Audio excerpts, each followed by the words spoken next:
Oopsie.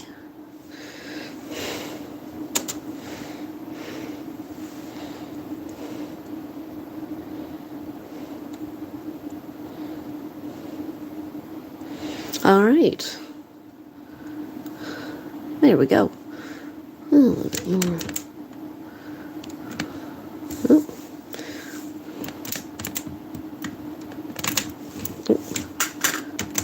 There we go.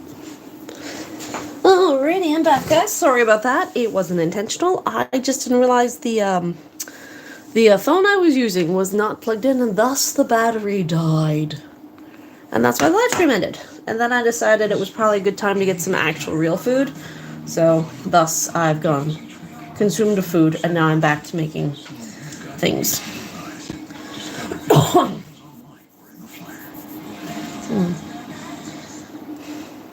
If you're someone that suffers from having sensitive teeth, but you want them whiter, I recommend Sensodyne Clinical White. SpongeBob SquarePants isn't stupid. Yeah, despite playing dumb and innocent for the past quarter of a century, SpongeBob SquarePants is actually a secret genius. And when you take that to the logical extreme, this adorable yellow rectangle might have some truly dark intentions.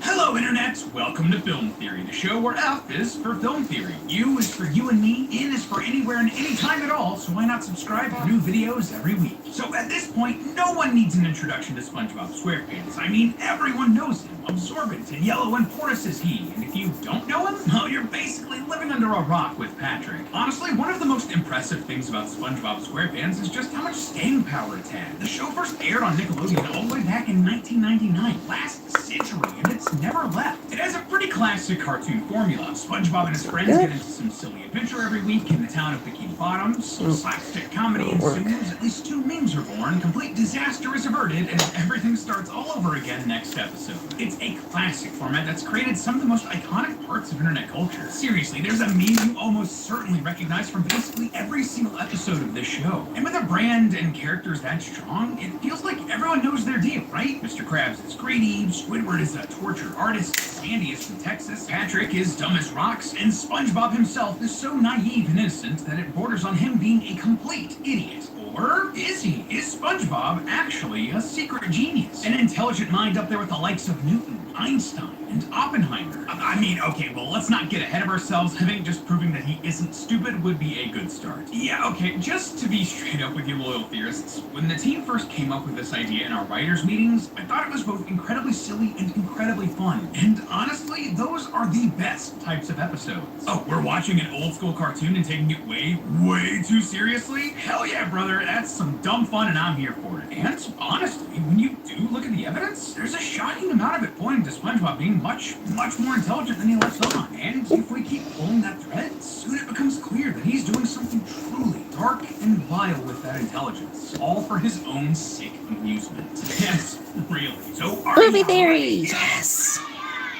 I can't hear you. I went to Fredericton on the weekend, and I ended up listening to like a lot of music, and now I don't want to listen to anything for a bit. SpongeBob SquarePants episode is that SpongeBob here isn't exactly the sharpest spatula in the kitchen. His lack of intelligence and seeming innocence are a huge component to basically every plotline in the show. And hey, scientifically, that makes sense. Yeah, sea sponges, which SpongeBob is based on, actually don't have brains or even a nervous system. Yeah, they're just kind of vibing out there in the ocean, just chilling out. So checks out that SpongeBob would be brain dead. Yeah. Well, here's the thing. SpongeBob isn't a normal sea sponge without a brain. In fact, we have a lot of proof that SpongeBob does have a brain. And not only that, but a big one. Like human-sized and shaped. And because of that, when he wants to, SpongeBob shows a lot of factors of intelligence. For example, in the episode Squid's Day Off, SpongeBob is able to quickly and accurately shout out tons of ways to make change for $1. Do you want 4 quarters, or 10 dimes, or 20 nickels, or 100 pennies, or 1 quarter, 3 dimes, 7 nickels, and 10 pennies? Now, if it were just those smaller breakdowns like 4 quarters or 10 dimes, easy peasy. But when you start getting into the larger and varied numbers, it can quickly become challenging. This right here is an example of mental Hang on. It shows SpongeBob's strong numerical reasoning skills and ability to quickly process information. What's going on here? All of these mental skills Oh, we got time for nonsense. Stop it. memory, attention, There we go.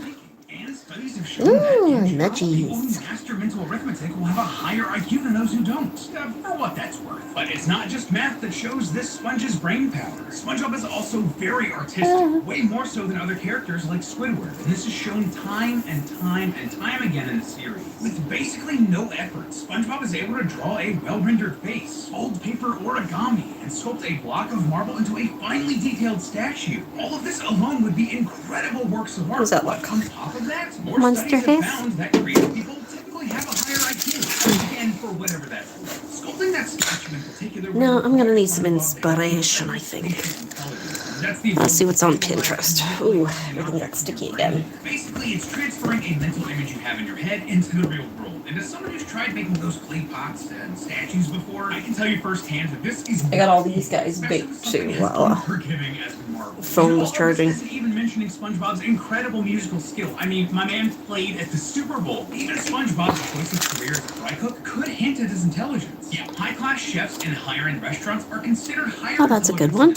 And hey, that makes sense. They need to problem solve quickly, make decisions constantly, prioritizing certain dishes over others, and adapting to variables presented by each ingredient. All of those are critical thinking skills often used to measure Alright, someone's I'm gonna IQ. need a Now, little you bit might of be paper. thinking, SpongeBob isn't really a high-end chef. He's a fry cook at a fast food restaurant. Can that really apply here? And the answer is yes. Traditionally associate flipping burgers with intelligence. SpongeBob is different. In the episode The Big Switch, where SpongeBob transferred to Space Restaurant, his work is revered by the chef, praising his culinary skills. Anyone know how an Amazon wish list works? Is it like you make it and then like people can buy stuff off it for you?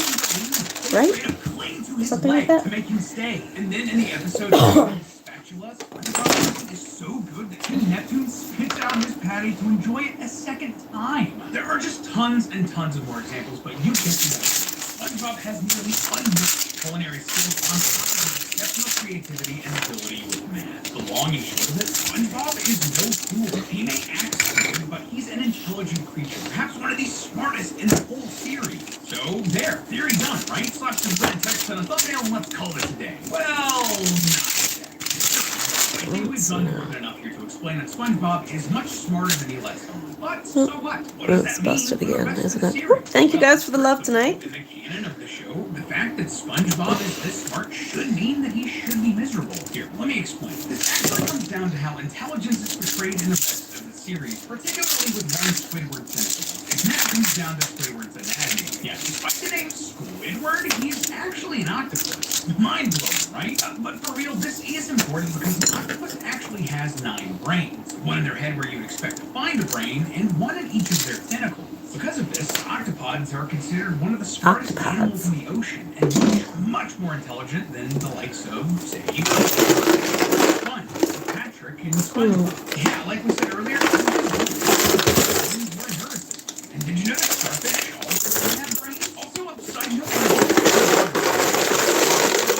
theory that Bikini Bottom is an irradiated wasteland from the nuclear tests that Bikini Atoll after World War II.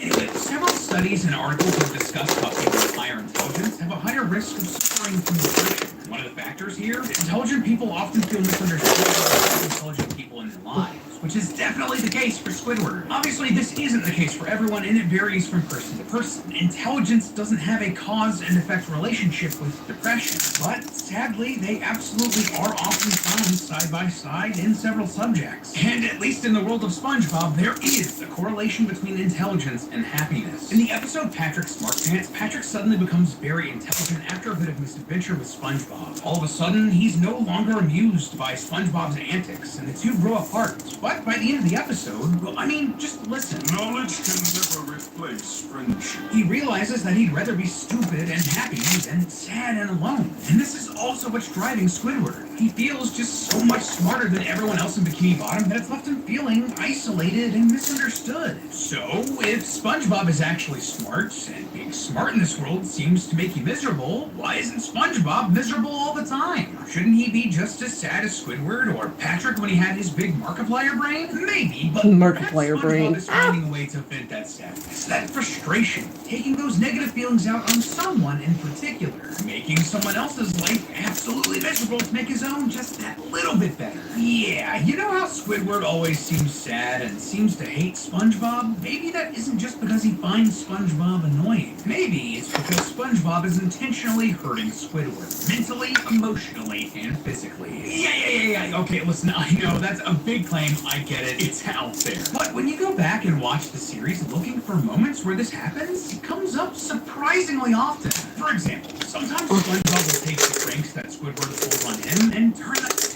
Have you ever heard content creators say, comment the word burgers below, and I'll send you over something? Big. And then when you comment the word burgers, you instantly receive a DM automatically in just a few seconds. The way they do this is with a tool called ManyChat. Now the crazy thing about using this tool is that this generates way more comments on your videos, which in turn will get Instagram to push it to more people. That not only means more views, but it also means you can sell your products or services 24/7 without you doing any extra work. Once you sign up for ManyChat and link your Instagram account, creating an automation is really simple. Just go over here to automations and click up here in the top right corner where it says new automation. Then you can select the trigger right here. I'll go over here and select user comments on your post or reel, and then select the post I that don't you want to know. make. Yeah, I like as with the automation. third. Then you can add the word that you want people to comment right here. Now you just add the message that you want to send them when they comment that word over here with a link to book a call, download your lead magnet, or check out your product. And that's it. You're completely set up and ready to roll. Hello, Don't take my word Tapes. for it. Good to See see how you this back. automation can work for yourself. I think you were here last time, weren't you? Get started with ManyChat now. Looking to maximize your monthly income? Our Yield Maximizer ETFs combine your favorite sectors with a high-yielding income-first strategy to help you meet your goals. More income every month from Hamilton ETFs. Turn them on their head, making them backfire on Squidward. In the episode Funny Pants, Squidward tricks SpongeBob into never laughing again because it annoys him, resulting in SpongeBob falling into a deep depression. This causes him to cry loudly, a sound that Squidward ultimately hates even more. In Naughty Nautical Neighbors, Squidward tricks Patrick and SpongeBob into no longer being friends after their laughter ruins his cooking. But they both just end up independently annoying Squidward even more than before. And in the episode Squid on Strike, when both characters go on strike, it ends with both of them out of a job. And SpongeBob ends up just annoying Squidward all day, every day. You get the point. Basically, every time Squidward tries to control or hurt SpongeBob, it never works as planned. It always backfires. Now, it would be easy to point to all of this and just say that it's normal animated TV karma. Squidward was mean, so he has to face the consequences by the end of the episode. Does SpongeBob really have to be involved in all of that? The reason for it? And hey, I hear you, but that doesn't take into account all of the times we see SpongeBob trick Squidward himself. Just a few examples. In the episode Idiot Box, SpongeBob and Patrick are having fun in a cardboard box. But when Squidward wants to see what's in the box, he sees nothing. SpongeBob explains that Squidward just has no Imagination. He can see that this basically triggers Squidward and ends up with Squidward sneaking into the box later and pretending to drive a race car, though in reality it's just a garbage truck taking him to the dump. SpongeBob kind of broke Squidward's mind here and left him in a terribly embarrassing situation.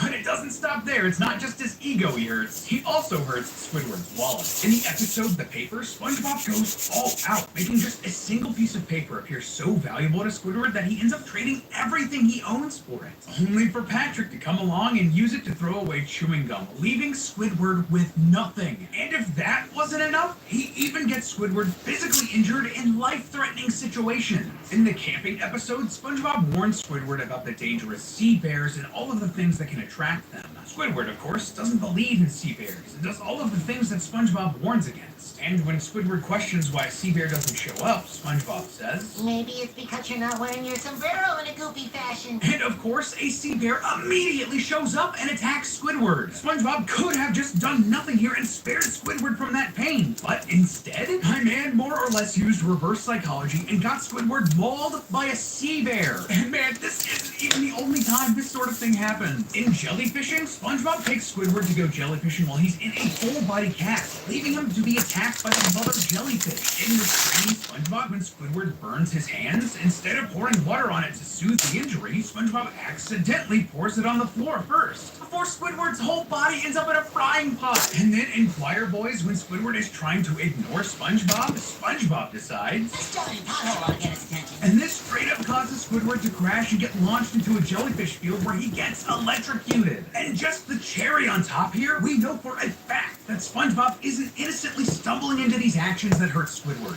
No, he's deliberately annoying him, deliberately hurting him, aware of just how much he gets on Squidward's nerves and how much pain he causes him. Here, check this out. When SpongeBob celebrates the day that he and Squidward first met, the photo album full of his favorite memories of Squidward, they're all just Squidward being miserable or straight up in physical pain. SpongeBob has designated days that he especially annoys Squidward. Do you know what today is? Annoy Squidward Day. No, silly.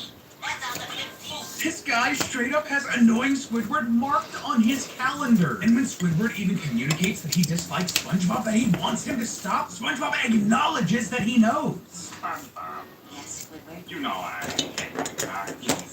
Yes, I do. And even when Squidward tries to get a restraining order against SpongeBob to protect himself, SpongeBob instead just gets Patrick to act as a middleman, resulting in more agony for Squidward. Really, this right here, this adorable, childish sponge in a show where there isn't really a true, obvious evil villain? Plankton aside, he is the true Plankton villain. aside. SpongeBob SquarePants is constantly torturing his neighbor Squidward, breaking his bone, playing with his emotion, and breaking his body. And if this pattern holds, he may start expanding his reign of terror outwards. I mean, what else could explain the fact that he hasn't been able to pass a driving test for over 20 years, and he keeps torturing poor Mrs. Bob? Really, his big, dumb rampage against Bikini Bottom has only just begun. But hey, that's just a theory. A film theory. And cut. Up next on Film Theory. The minions aren't dumb. Wait. I know. Hear me out here.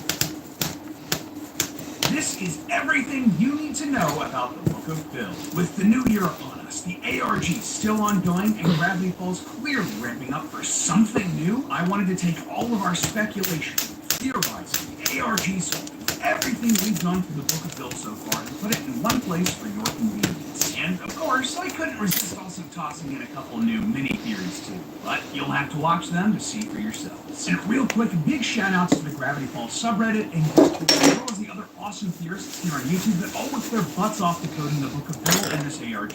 Y'all crushed it, and we couldn't have done this without me. Hello, Internet. This time, you're on your own. Actually, no. No, you're not. Hello, Internet. Welcome to Film Theory, where that some sunny day is finally here. Yeah, you know what that means. The one-eyed triangular 2D demon, Bill Cipher, has returned to wreak havoc on the world of Gravity Falls. Well, sort of. If you don't know, Gravity Falls was an animated series on Disney XD created by mystery mastermind and theorist champ Alex Hirsch. The show is about twins Dipper and Mabel Pines, who spent summer vacation with their grunkle Stan in the small town of Gravity Falls, Oregon. Here, they encounter all sorts of mysteries and Gravity codes Falls. and cryptids. Wonderfalls, Rooms that is what- kidnapped kids and killer animatronics before they were cool. But most importantly, they helped defeat Bill Cipher, a demon from the second dimension with godlike powers who was hell-bent on conquering the world. This show was built from the ground up for theorizing, something Matt pointed out multiple times throughout his series and why I've been so excited to cover it. Along with FNAF and the MCU, Gravity Falls was one of the shows that really drove an entire generation of theorists. So when Disney announced the Book of Bill, a new addition to the Gravity Falls canon written by Alex Hirsch himself, I couldn't wait to get my grubby little theorist hands on it. Excuse me, the spirit of Grunkle Stan just kind of possessed me there. See, unlike a lot of other shows from the same period like Adventure Time or Steven Universe, there wasn't a lot of Gravity Falls. It got in, told its story in 2 seasons, and then ended. People desperately wanted more of it, which is why people are so hyped for this book. It's promised to show us more of this world and its characters, and let me tell you friends, this thing is dense. We learn so much about this world, about its history and lore, secrets about each of our main characters, and about Bill himself.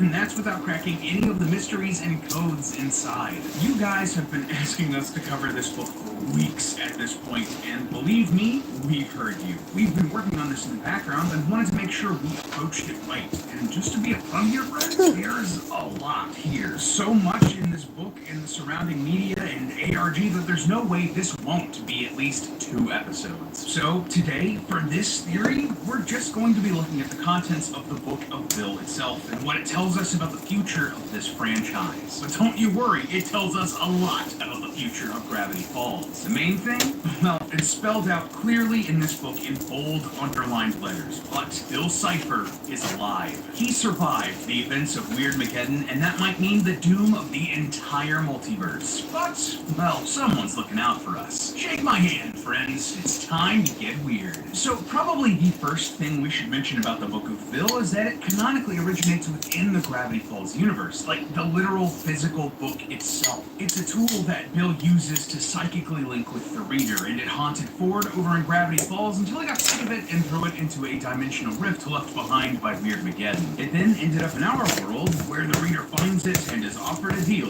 by Bill Cipher. Also, just want to say, in the lore and story of this world, Alex Hirsch must have found this book first, and that confirms our previous theory during Matt's retirement party that he was possessed by Bill Cipher. The author blurb on the back of the book sleeve reads, "Hi friends, I'm Alex Hirsch, creator of Gravity Town, and I'm definitely not possessed by a demon right now." And on it goes. Alex then assures us that he's definitely fine and is not calling out for help. He thinks the author doth protest too much. Regardless, the book is in our world now and is literally infecting other books, while also summoning Bill to broker an agreement with us, let's say. Yeah, he offers us a deal. He'll tell us all about his backstory, but in exchange, we'll owe him a favor somewhere down the road. It's at this point that we're given a choice to say yes or no, and man, I got excited. I thought this was going to be one of those awesome sort of choose-your-own-adventure books, so naturally, as someone aware of Bill's shenanigans, I said no, and flipped to the page it specified, and, well, there was some very small text upside down on the top of the page. It basically told me that not shaking Bill's hand meant that I was going to live out the rest of my life in the most boring way possible.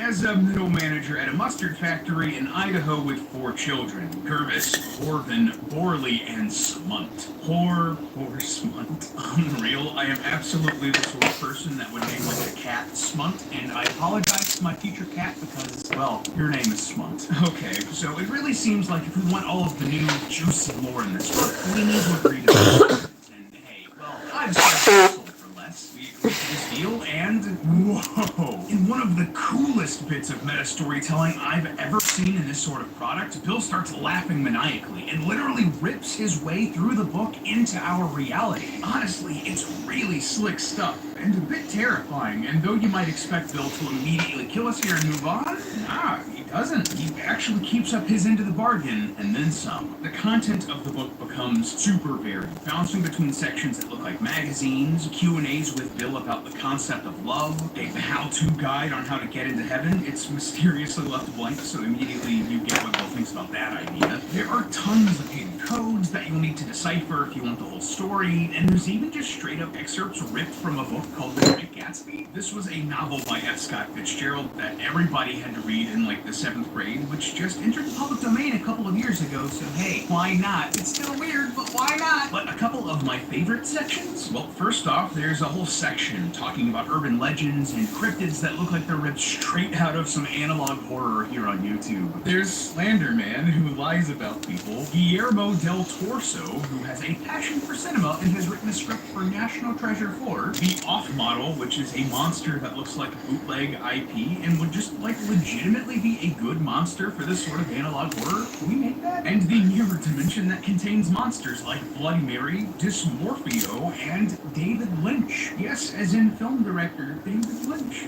I am losing my gosh dang mind because this is hilarious and exactly the sort of humor just made for me. Then there's a whole section about the concept of morality, which Bill believes is 100% flexible and that karma is a scam. He's immediately hit in the eye by a paper airplane after he says that, so I mean, you be the judge of whether or not he's right. That's funny, but the whole reason that I'm pointing this out is that he gives us, the reader, a moral test here. On this page, he's imprisoned an elf named Scrimbles with bones made of glass. If we turn the page and continue on our journey to learn all about the new lore, we'll crush Scrimbles and he'll die. That's hilariously dark and, well, I mean, sorry Scrimbles, there's lore to uncover. Forgive me. We also get some new lore about the Pines family. There's a whole section dedicated to the missing pages of Journal 3 and Ford's earliest interactions with Bill, and another where Bill talks about the dreams of many of the main characters, including Dipper. Bill explains that Dipper has a recurring nightmare about overhearing a fight between his parents that he wasn't supposed to hear, before wondering why Dipper and Mabel got sent to Gravity Falls for the summer on such short notice. Yeah, that's pretty dark, implying that this whole series only exists because their marriage was falling apart, and the parents needed Dipper and Mabel out of the house while they worked out what to do. Ouch, that one hits right in the feels. But okay, that was a lot of the fun, weird, and dark stuff here in the book. What's the real meat and potatoes, though? Where's the real lore? Well, again, true to his word, Bill tells us exactly where he comes from. Bill explains that he's from a world called Euclidia, where no one could comprehend the third dimension, but he was born with a mutation that lets him see into the third dimension. This was apparently cursed and forbidden knowledge. Bill claims that talking about the third dimension was illegal in his world. Despite this, Bill still wanted to share the truth with the rest of his people, but, well, we're not sure what happened, and neither is Bill. He says that he heard a loud buzzing and that he blacked out, and that he still does whenever he thinks about this, but when he came to, no one was alive in his universe except for him. He killed them all. Now, in this very explanation, Bill says that he's not some misunderstood character that can be humanized by a tragic backstory, but I'm not so sure about that. Like, don't get me wrong, Bill is a bad guy, an awful person, and definitely a villain, but I'm not so sure he ended up that way all on his own. At the beginning of this section, we see Bill bursting through a wall behind a TV with a strange symbol on it. Well, this is actually from the cover of a story called Flatland, written by Edwin Abbott Abbott.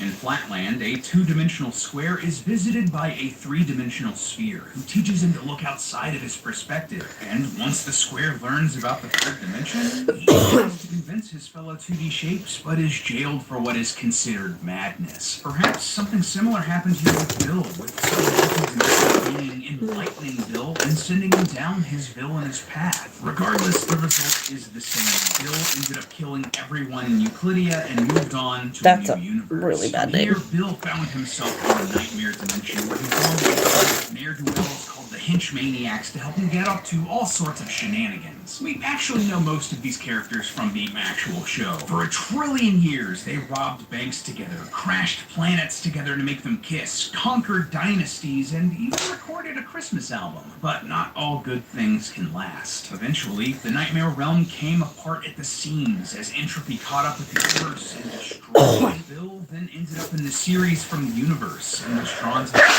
someday become Gravity Falls, where he met a shaman who created the prophecy of the 10 cosmic symbols from the series and banished Bill from the area. From here, Bill traveled the world and encountered different societies, the Aztecs, the Egyptians, and the indigenous people of Easter Island. He also found that Atlantis was real and apparently existed around the time of King Henry VIII. Seems like a major lore drop there, and I also learned the implications of the whole world just like forgetting Atlantis was a thing, where it was, and how it sank. Fast forwarding past the events of Gravity Falls and Weirdmageddon, it's revealed that Bill did in fact survive being erased along with Stan's memories. He made a deal with the great Axolotl, who promised to let Bill live if he could overcome his greatest trial. The most dangerous thing Bill could possibly face: therapy. Yeah, really, the Axolotl sends Bill to a dimension outside of time called the Theraprism, where he has to make up for all of his cosmic crimes. What goes around, comes around, huh? Regardless, this book is actually a project that Bill is working on while in therapy. and he smuggled it out of the Theraprism and into our reality against the rules of the institution.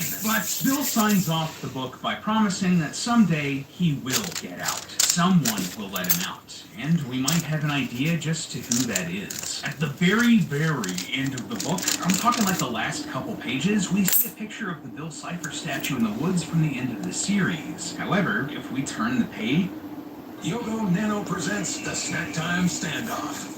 This cowboy wants a tasty snack. And this sheriff knows Yogo Nano is nutritious. Well, let's call that a win-win. Yogo Nano is your snack champ. Get set for the season with the Spring Super Sale. In-store and online at Canadian Tire. Save up to 40% on fresh finds for the kitchen, yard, outdoors, and more until May 7th. Let your hair do talking. From the #1 U.S. hair care. The clock is ticking.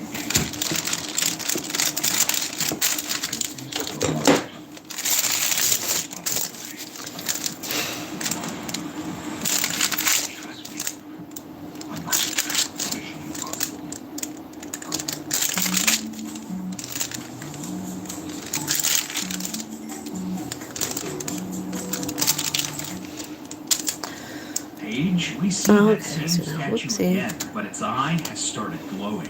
Why would the statue suddenly come to life here? Well, zoom in and look at his hand. A bird is perching on it. Has this bird shaken Bill's hand and unwittingly agreed to become his new host just by looking for a place to land? Maybe. Yeah. In the days leading up to the book of Bill's release, a Twitter account called the Oregon Parks Department opened as a viral marketing campaign and included pictures of a bird known as the Western Meadowlark. Look at this thing. This is a real bird that is the spitting image of Bill Cipher. The yellow chest even has a little black top hat shape at the top. This little birdie might have just given Bill Cipher the wings he needed to fly out of the Theraprism and back into the world of Gravity Falls once again. So yeah, that's the story of the Book of Bill, and a small hint to where things might be going. But that's just the topmost layer. We've already touched on a few of them, but this book is packed with additional secrets hidden if you read between the lines, and codes to crack that let us know so much more about this world. For instance, the Book of Bill confirms that there's a gravity-full multiverse in play here. In the Parallel Dimensions section, Bill points out just how improbable it was that Dipper and Mabel survived all of the events of the show without getting raised, drowned, frozen, or dismembered. But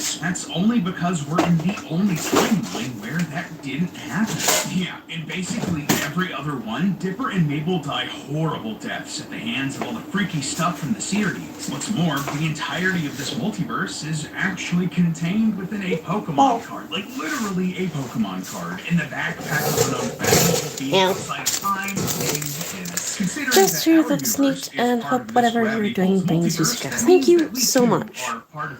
I am making monsters, and I hope they bring somebody joy. On this page explaining the Pokemon card multiverse, if you look closely, you'll see a series of symbols running down the side of the card. This is obviously a cipher, and when you decode it, it reads, "Warning, folding this card may result in crossovers." That, in and of itself, is a fun nod to the amount of multiversal crossovers we've gotten in the past 10 years, but there's actually a lot of crossovers hidden in this very book that create a really wide Disney cartoon cinematic universe. For instance, a Titan skull from the Owl House, another series that Alex Hirsch worked on, can be found in this section about the Dark Ages. While there's another rune cipher in that same section that translates Oh, Mom saw a hummingbird. They're here. The Core's helmet from Amphibia can be seen in the Theraprism alongside. Okay, I'll put the feeder up. Early on in the Bill Tells All section, Bill is asked if he's the biological father of Phineas from Phineas and Ferb, before ending the interview. Phineas's triangle head suddenly makes a lot more sense, doesn't it? Regardless, all of this alongside Matt's previous theory that Rick and Morty also takes place in this same multiverse really means that there's a giant web of animation that's all connected here. Might just need to do a theory about that sometime, huh? Now, a lot of the hidden codes and mysteries in here are fun, like this Pokemon card connection, but others, well, not so much. Some of them are crazy complicated and hint at a darker story for Bill, one filled with regret and sorrow For example, there's a code hidden in one of the pages in the Barnes & Noble edition of the book.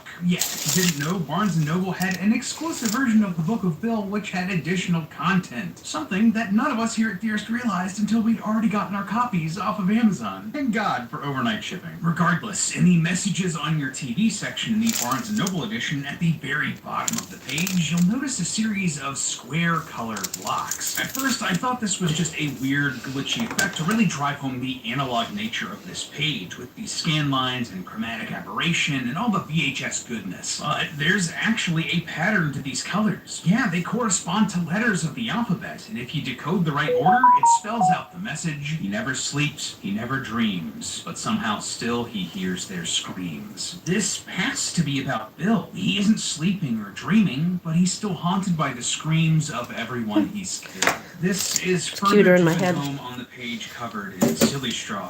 There's a line of digits that all correspond with episodes of Gravity Falls and time codes within them. Yeah, release. Let's go. Thank you.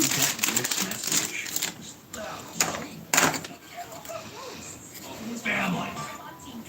If that was a bit hard to follow, it says, twisted out of shape after the kill, the ghosts of his family are haunting him still. The memory of his parents, his original homeworld, are still haunting Bill, even after all these trillions of years. Also, we actually learn the name of his parents through another code in this book, and this has to be one of the most creative ciphers that I've ever encountered in my time here at Theorist. On the codes page, despite Bill insisting that there are no codes in this book, you'll notice a ring of letters carved into the tree here on this page. That might seem a bit random at first, but these letters line up perfectly with something else in the book. All throughout the pages, sometimes there are coffee ring stains that are a perfect size to fit inside this ring of letters. And there are gaps in the rings that line up with individual letters. And not only that, but there are other stains, little dots around the gaps that tell us the order of the letters here. If you spell out all of the letters from the rings and put them in the correct order here, it makes a new message that reads, his dimension now deceased, scalene in Euclid, rest in peace. A scalene is a type of triangle with sides and angles of all different lengths and degrees. Euclid was an ancient Greek mathematician with expertise in geometry. These are the names of Bill's parents, the ones that still haunt his dreams, the ones who he can still hear the screams of. That is so dark and so cool, and one of the best puzzles I've ever encountered in a book like this. Seriously, a clap and a half for Alex here. I hate that.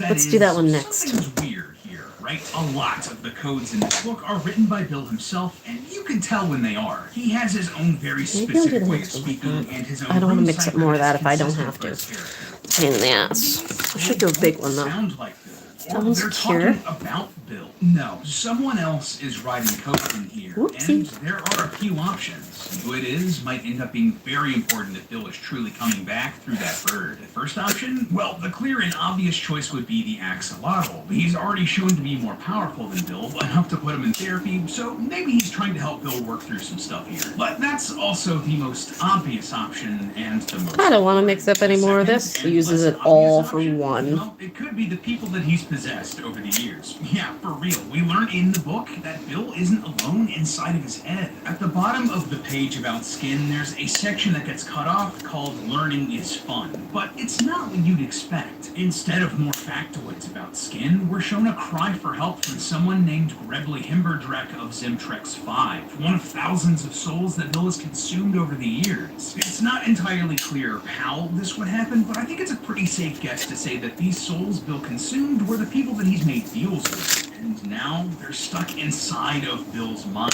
where he plays Good Vibrations by Marky Mark and the Funky Bunch on loop forever. That's actor Mark Wahlberg's previous career, by the way. Yes, he was a rapper. Let's try something new. This also tells me that Alex Hirsch and I had a very similar sense of humor, because I died laughing when I read this and immediately went and listened to the song. As a wise man once said, I want to get mine, so get yours. I want to see sweat coming out your pores. Regardless, we see here that one of these characters was able able to take the wheel away from Bill enough to write this blurb. Perhaps they're also writing these secret codes and will help us fight Bill when he comes back. Or maybe the fight will be way more personal, with option number 3, Bill's ex-girlfriend. Let's All see. throughout the book, Bill makes a point to avoid any questions about his own romantic history. In the love Some section, he idea. attacks a couple of lines before exclaiming that his ex-partners were not relevant because I don't have any.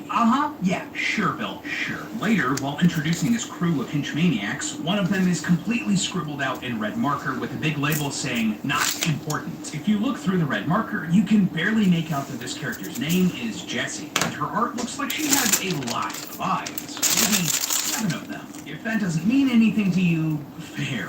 But if you devoured Journal 3 when it released and your ears good, you'll recognize that this character looks and sounds a lot like a character known as the Oracle. This is a 7-eyed woman named Jessel Bromley from Swerve, a name that could easily be shortened to Jessie, a character that Bill clearly doesn't want us to think about because she is his ex-girlfriend. That would explain why Jessie didn't show up in Weirdmageddon if she and Bill broke up on bet.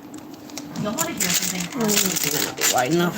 48% of content creators making less than $50,000 a year. You could not live by that in 1 year. But the game has completely changed because of mini chat funnels. So what does this actually look like? The first step is we have people post a word underneath one of our videos. We give away an herb course. So we would have course, as the keyword. And then we send them a message. Here's what you asked for. Don't you want it? Most people say yes. The really cool thing about sending DMs is Instagram sees that as a closer relationship and actually helps your content be prioritized on their feed. And if you implement this into your business, I promise you are going to have so much more revenue and leads coming in for your business every single day from the content you're already posting. Get started with MiniChat today. So you know, awesome job post. When your resume is outdated, where's Adobe Acrobat Pro super easy editing tool? You can quickly make updates right in the PDF without needing to find the original Word doc. Just click what you want to modify, and in seconds you'll have a And Adobe used to be something. Dream job with Adobe Acrobat. Start your free 7-day trial now.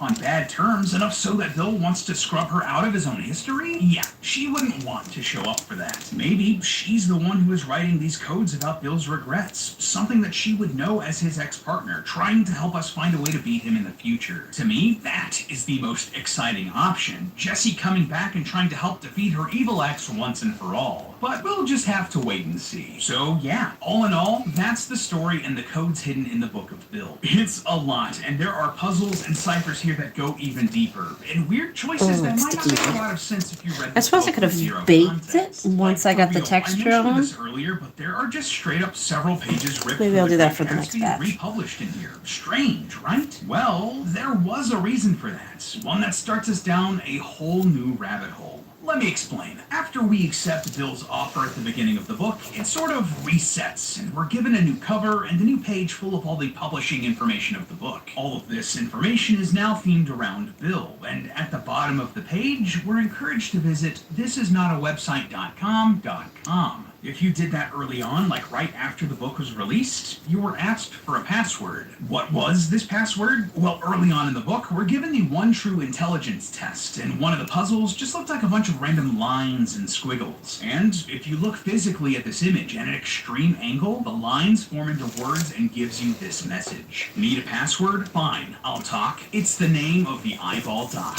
And guess what? The pages of The Great Gatsby talk about the eyeball doctor, T.J. Eckleberg.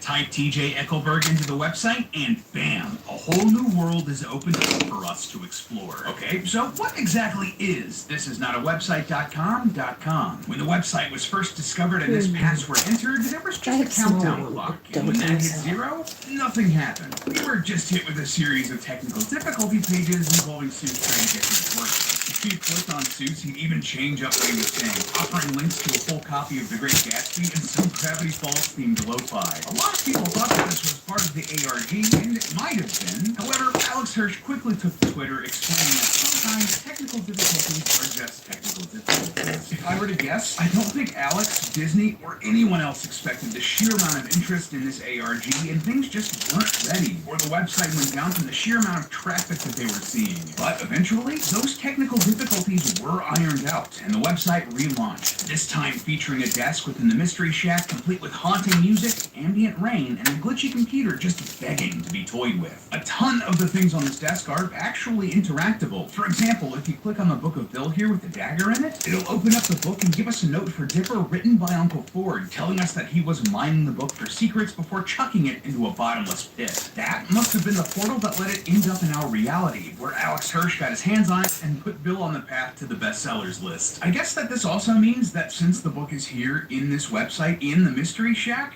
I suppose that this means that this canonically takes place before we get our copies of the book? Hopefully Time Baby isn't going to hunt us down for breaking the timeline. Before we move on, there are a few other treats hidden in this scene too. Like, for instance, if you click on the Skull's golden tooth, you're given one get-out-of-debt-free coupon only for use in participating realities. And clicking on the bottle with the eyeball in it will give you a snapshot of the interdimensional portal.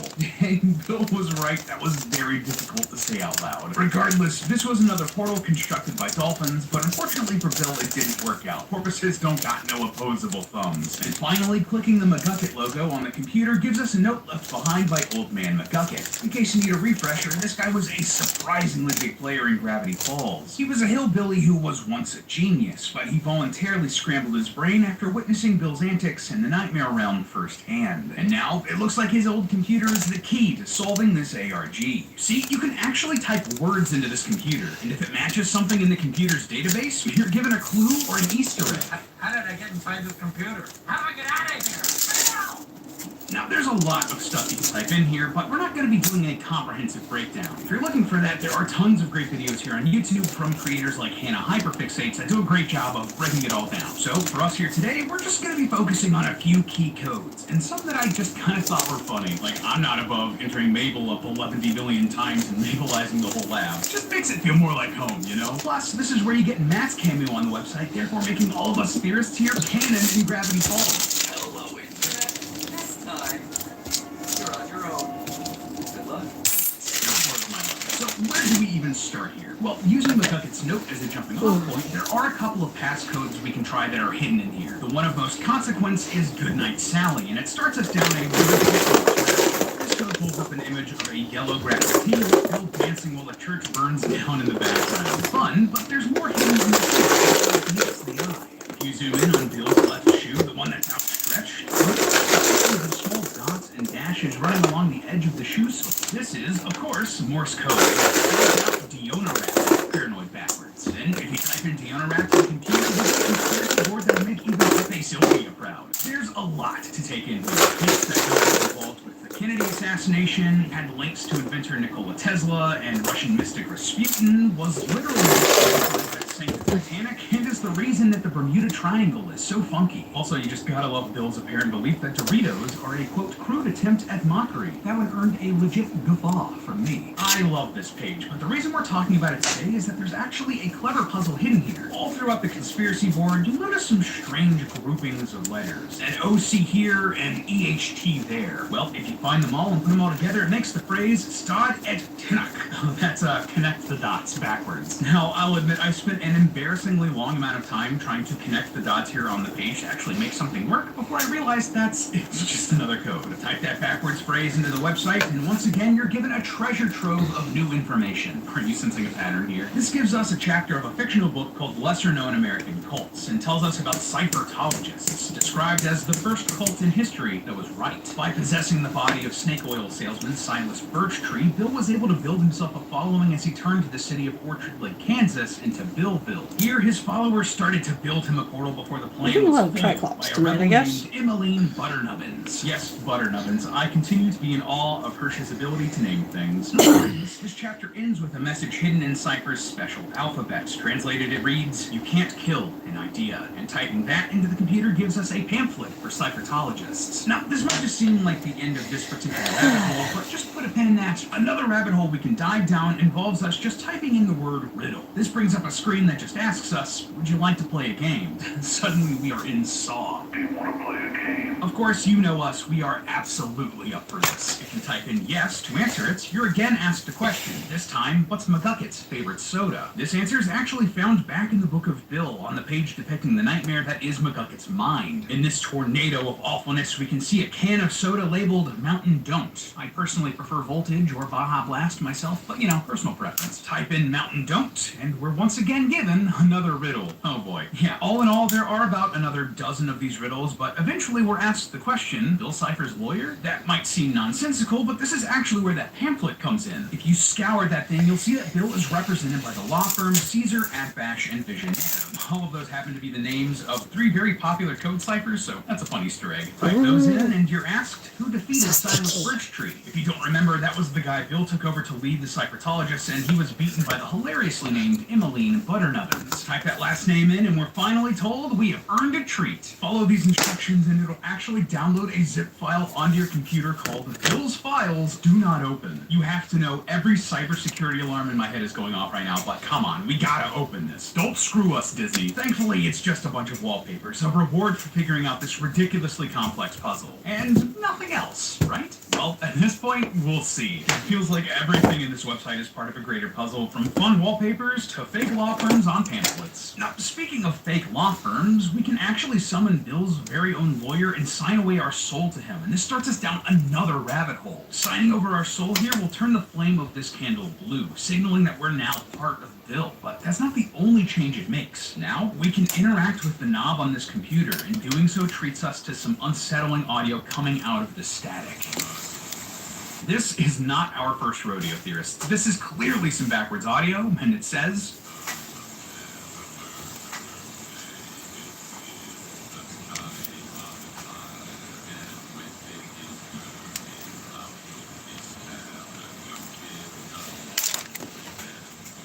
Someone is begging for help. Someone that Bill killed. Now, right away, this is cool because in the Book of Bill, Bill mentions that he can hear something going on in TV static. So now that we've signed our soul away to him, we can hear it too. We can also learn from another code here on the website that one of Bill's phobias is TV static, so he doesn't love how creepy this is. All in all, this is a neat touch and great character building for Bill, but it's also a huge deal for the story of Gravity Falls moving forward. See, in our last theory, we pointed out a section of the Book of Bill where clearly one of the souls that Bill had claimed was somehow using his power to influence the book, writing out pleas for help. Something similar is happening here, just on the website. Someone that Bill has killed is reaching out through this static after we've made our deal with Bill. But who? Well, we actually see them in multiple places throughout this book and this ARG. It's been one of the best secrets hidden in plain sight. See, again in that last theory, we pointed out that it was clear that not all of the writing in the book was done by Bill himself. Obviously, some of the other pages were done by other characters, like Ford, but even some of the secret codes were from other characters. And we figured that was the case because they were talking about Bill. We wondered if it was Jessie the Oracle, the character we identified as Bill's ex, and while that may partially be the case, she's clearly not the only one writing in this book. Like we said, obviously, pages from Journal 3 were written by Ford, and he also has some of his own codes hidden throughout the book. And a Viking named Olaf seems to be behind the writing in runes as well. But one of the strangest codes was the color block cipher, first deciphered by Reddit user JimBag777. Yeah, these things were a deep cut, but now we can figure out who wrote these. Huge shoutouts to friend of the channel, Rim Games, for being the first person I saw put this together in his series all about the Book of Bill. In his video solving much of thisisnotawebsite.com, he was able to figure out that the color block codes were coming from very specific people. Bill's family, and the rest of his race, the people of Euclidia. Yeah, the people that Bill admitted to killing in the book. The color block code is just their language. But how do we know this? Well, this is because of a few things. Firstly, one of the color code blocks refers to Bill as Little Billy and talks about his childhood. This was the same affectionate name that Bill's mom used for him, which we see in another color block code. Another color block code translates to some sort of eulogy for Euclidia, something that sounds like it would have been written by a Euclidean, while yet another points us to a Euclidean government agency. And just the cherry on top, when lightning flashes in the Mystery Shack, you can see the Latin phrase Vallis Cineris, or Valley of Ashes, written on the back wall. Typing that into the computer gives us a video of little baby Bill being held by his parents, who are obscured and consumed by TV static. And that voice we talked about earlier, it comes back. This confirms that the voice we heard in the static were from the Euclideans, maybe even Bill's parents. Thus why Bill is so terrified of static. Again, huge props to Remy for putting all of that together. Now, you might just think that this is some fun Easter egg, some backstory for Bill, but it's way more than that. This is the key to the future plot points of this series. The people Bill has killed are still in his head, and now with the knowledge that his parents and the other Euclideans are also passing messages along, that's huge. They're also still in his head, and they're the key to beating Bill. Yeah, you heard that right, and there's a ton of proof for this on the website. Like, if you type in Grunkle Stan into the computer multiple times, eventually it'll lead to a pop-up where you can ask Bill how Stan beat him. Clicking through the prompt repeatedly will twist the knife into Bill's ego, and eventually he'll break, revealing a series of increasingly staticky messages. They read, "Sometimes when I close my eye, I can still see," and then 4 messages in the various ciphers from the book. When translated, they read, "Through the eyes of everyone I've ever. Sometimes when I close my eye, I can still see through the eyes of everyone I've ever killed." That's what I bet the message ends as. Then Bill screams. He can't turn it off. That is his weakness. Plus, I've seen a lot of great evidence pointed out by the community that the major human historical figures that Bill talks about in the Book of Bill are also stuck in his head, and they're using Bill's powers against him, trying to warn other characters about Bill's future plans. And with our belief that Bill has once again escaped through the bird that landed on the stage, that is a pretty massive dangling plot thread to leave hanging and have a solution for in the text if they're never going to address it, which is precisely why they are going to address it. See, I believe that they're going to bring back Gravity Falls in a big way, all thanks to this little ARG and your excitement for it, and there's a ton of evidence to prove this. First off, if you type Season 3 into the computer, it spits back out Season 2. Type that in and it gives you Season 1, but if you type that in, well then it gives you Season -1, Anti-Gravity Falls. This is an absolute curveball, and it could mean a lot of things. Maybe this is a spin-off. Maybe it's some sort of new movie or video game or comic or something. But personally, I think it's pointing towards some sort of prequel series involving Stan or Ford. That's why it's Season -1. Alex has gone on record saying that he'd love to do more stories with Stan and Ford. And if he does that story, it needs to be its own book or series. If I ever wanted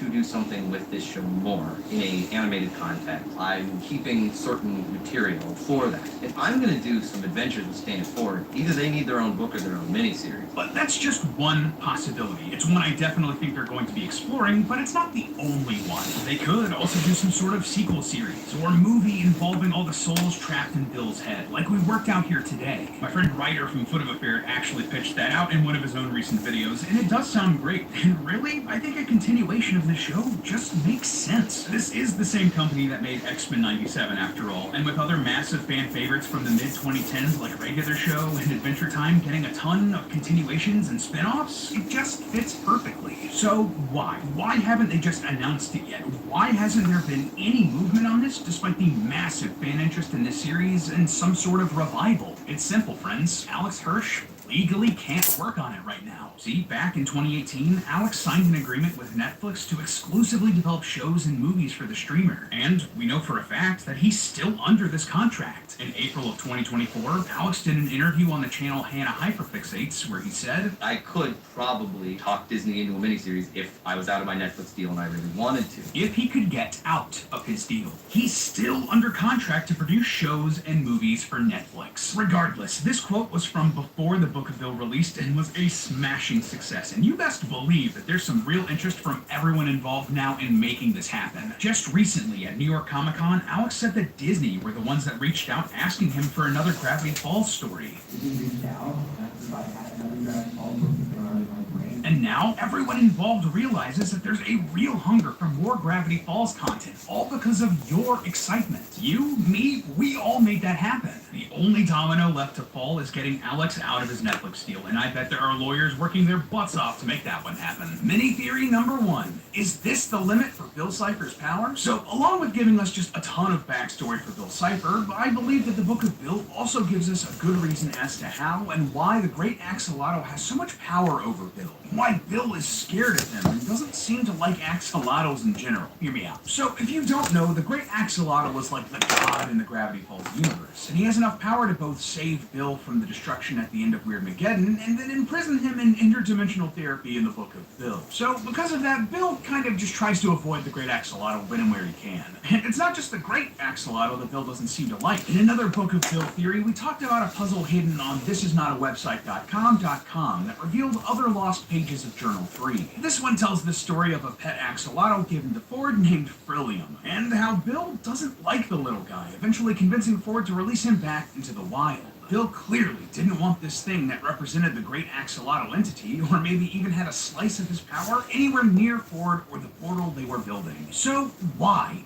Why is Bill so concerned about axolotls, even if they're not a deity? Why does the great axolotl have so much power over Bill? Well, it all might come down to a little bit of science. See, early on in the Book of Bill, Bill mentions that he can invade and possess anything with neurons. Those are nerve cells typically found in the brain or spinal cord that help pilot our nervous systems. This is actually how and why he can manipulate the Book of Bill as we read it. See, the pages of the book are made from pureed human brain matter pressed into sheets and bound together. So, since there are neurons on this page, easy peasy for Bill to change things around. In fact, while we're on that subject, the book itself is just like strangely organic. It has a human spine. Bill asks the reader for blood to use as ink on pages. There are straight up souls inside of it that will scream if the book is... This is Disney? It's just as dark as I've come to expect from Bill Cipher. But here's the thing. Axolotls are pretty unique when it comes to their nervous system and neurons. It's pretty well known that axolotls have incredible healing abilities. They can regrow limbs with ease. They're basically like Wolverine with a straight up healing factor. But this also extends to the neurons and their brains. See, unlike humans and other mammals, the healing of axolotls also extends to their cranium. According to recent studies, axolotls are able to regenerate their brains, even if large portions are damaged or removed.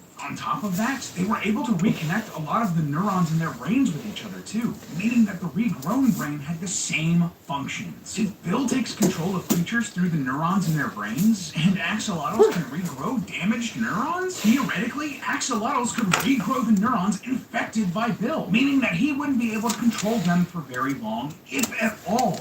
That's why he doesn't like regular axolotls, and likely a reason why he's so scared of the all-powerful Great Axolotl. I guess not even Bill Cipher can beat the science. Despite all of the collective work put into ripping these mysteries apart, we as a community haven't found everything in the book. See, at a recent panel that Alex Hirsch attended at Emotion London 2024, he took to the stage to let us know that we haven't found everything yet. Now, I'll say most of the secrets of the book that have come out thanks to Reddit have been discovered. Most of them. I'm not going to tell you where the undiscovered secret is.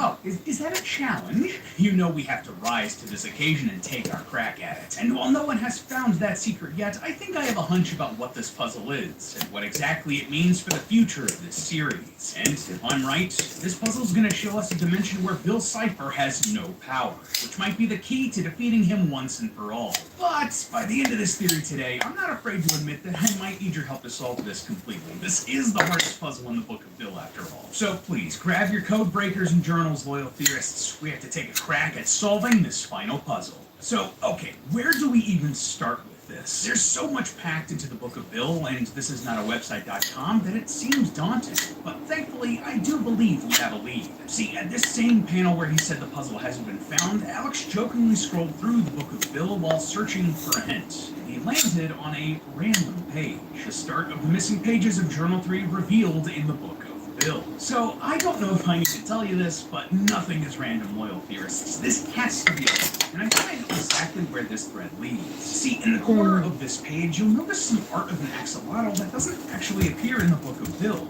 But you can still find this page on the website. Yeah, in the Journal 3 section of the Book of Bill, you'll find a page with a snake on it, and hidden on the snake is one of Bill's ciphers. Translated, it reads Ouroboros. And Ouroboros is a symbol of a snake eating its own tail, similar symbolizing an unending cycle. It was common in Egyptian, Greek, and Norse myth, and has been used symbolically in everything from the X-Files to Full Metal Alchemist to Ninjago. Regardless, if you enter this code into McGucket's computer, it removes these missing pages with the axolotl art. Man, this is such a cool puzzle and even fits with the hint hidden here, right? Like an Ouroboros represents an unending cycle, and to get this clue, you need to go back and forth between the website and the book in an infinite cycle. It doesn't make sense.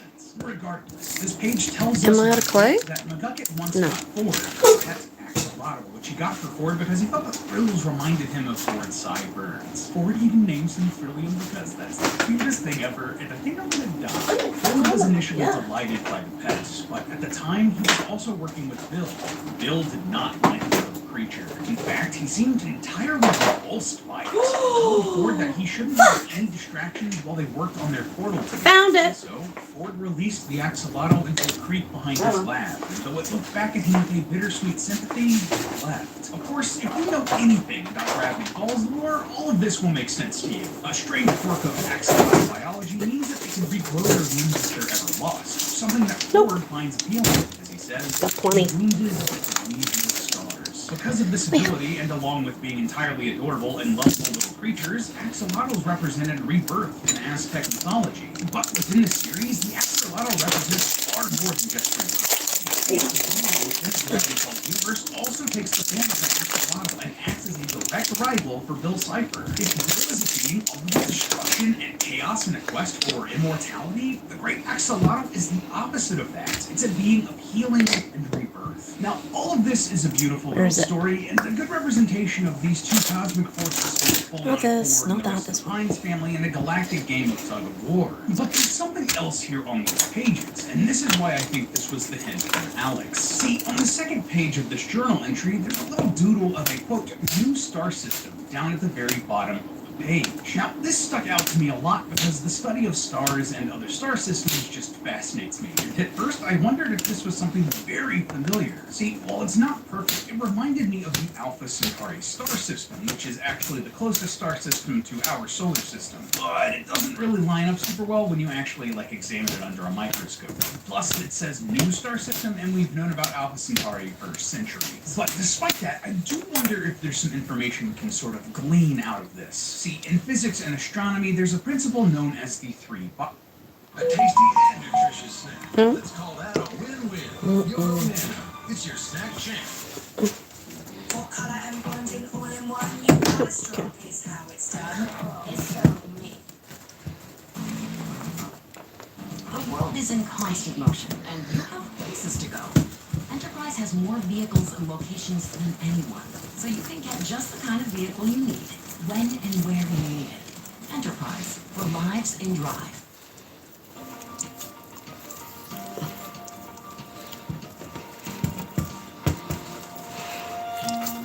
I do not have the chat up. I don't know if anybody's tasking me anything. Probably not.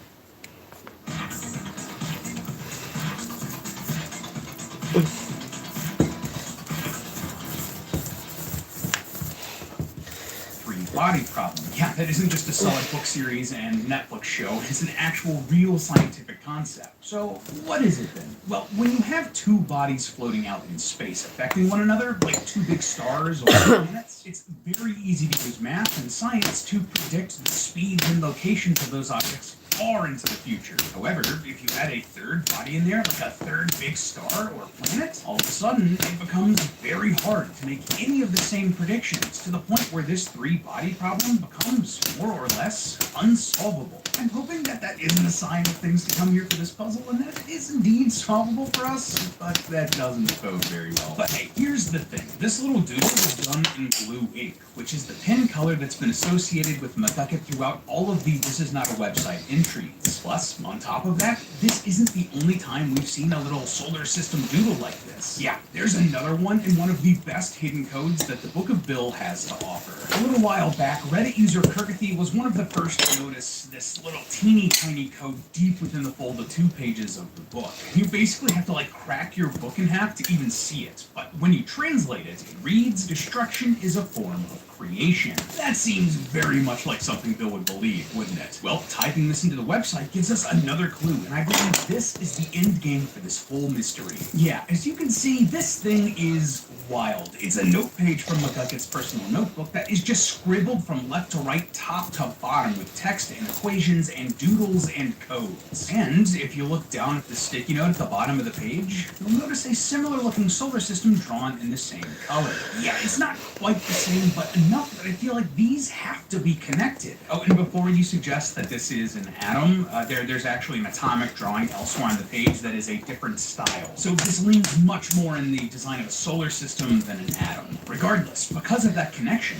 is there something else on this page that could lead us to some answers? Well, the most obvious thing here is this giant drawing cutting through the middle of the page, which has McGucket concluding that there is a giant hole in space-time, and this might be the key to stopping Bill. But here's where the difficulty of the puzzle comes into play. No one, us Theorist HQ included, have been able to quite figure out what this page is pointing to yet, and believe me, that is not for a lack of trying. For example, a few of the talented theorists over at the Gravity Falls Reddit and Discord have taken to overlaying parts of the Book of Bill or those unlockable wallpapers we discussed in our last theory onto this note page. And honestly, while that sounds absolutely bonkers on paper, but tish, certain things do line up super well. Maybe well enough to not be a coincidence. Like, one of the wallpapers is a Bill Cipher themed Ouija board. And if you line up the yes and no on the board with the yes and no and the infinity symbol on this note page, well, one guess of what lines up with the big hole in space if you do this. Yeah, that's the symbol of Bill on the Ouija board. That's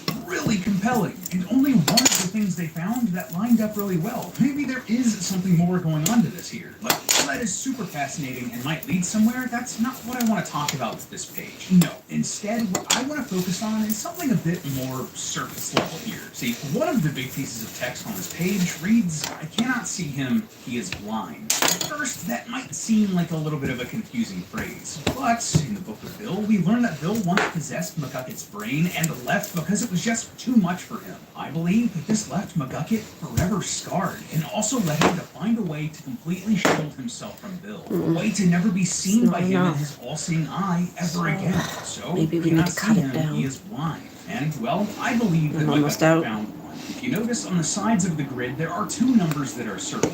Column 12 and row 20. If you cross-reference these on the actual sheet, you'll notice that they line up with the number 35. And there's a space right before 35 that itself is circled and labeled weak point. And if this weak point is right before 35, I would presume that this has to be 34. Now, that could just be a coincidence, but this isn't the only time we've seen 34 in this ARG, or is it the only time that it's said to be a blind spot for Bill? If you type 7 eyes into the website, it brings up a Polaroid portrait of a shadowy figure.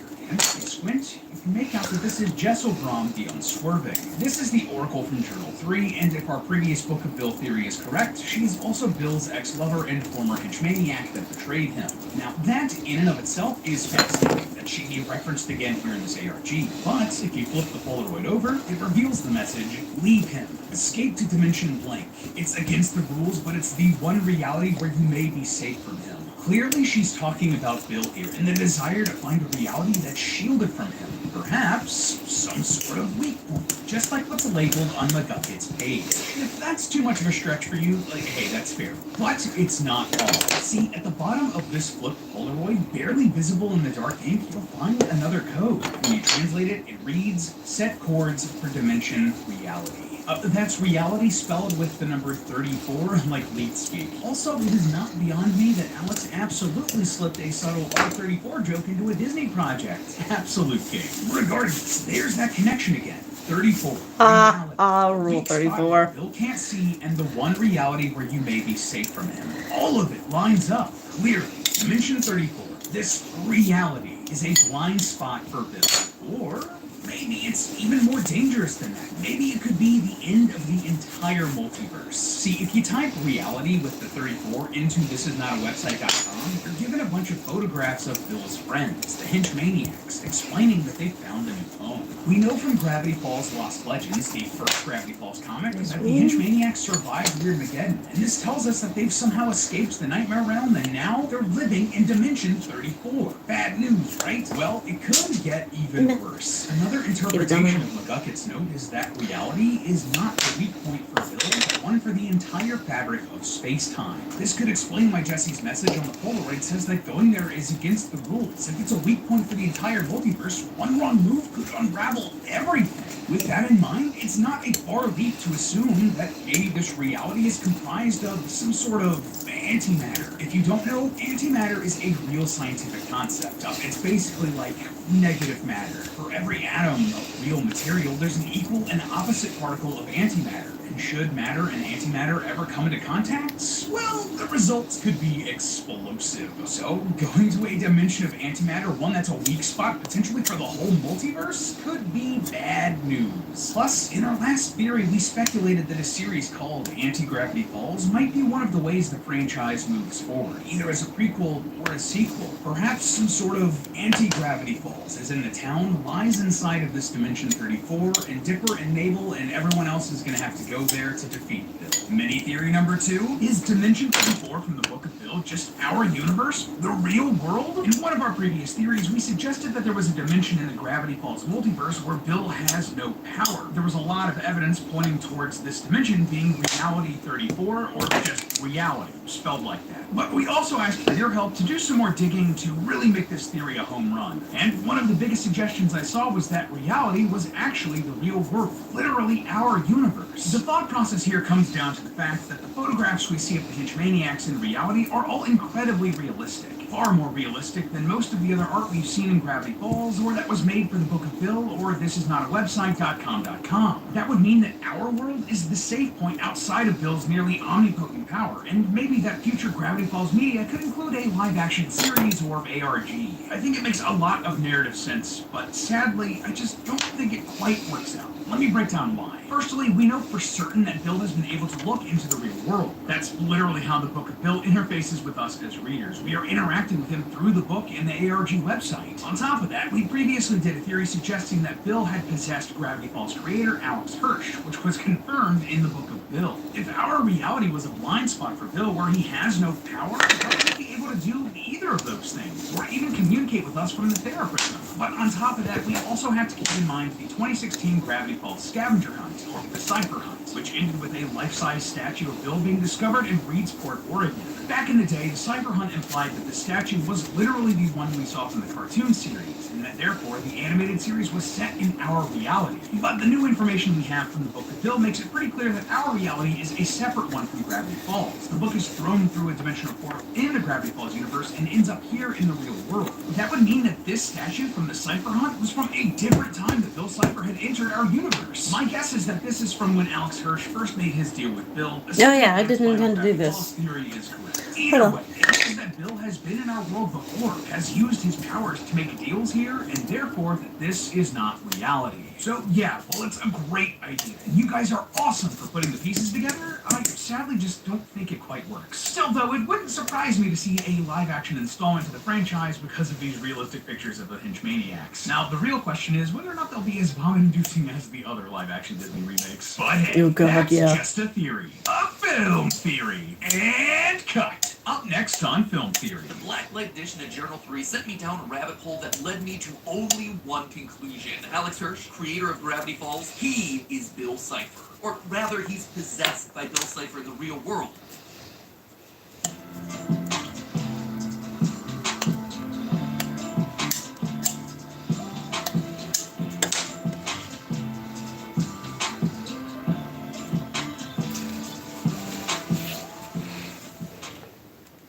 Creators. Do any of these comments look familiar? Yeah, same. But do any of these people actually follow you? Any single one of these comments could be your next superfan or your loyal customer. Instead, they're just grabbing your valuable content and disappearing. Meanwhile, your follower count stays numb.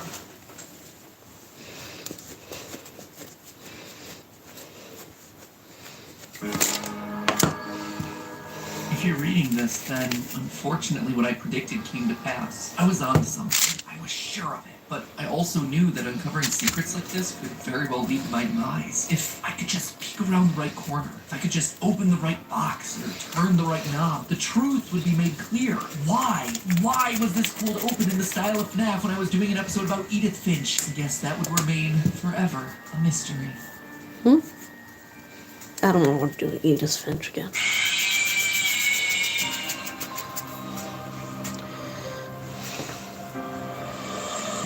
Yeah, no, we're not doing that one.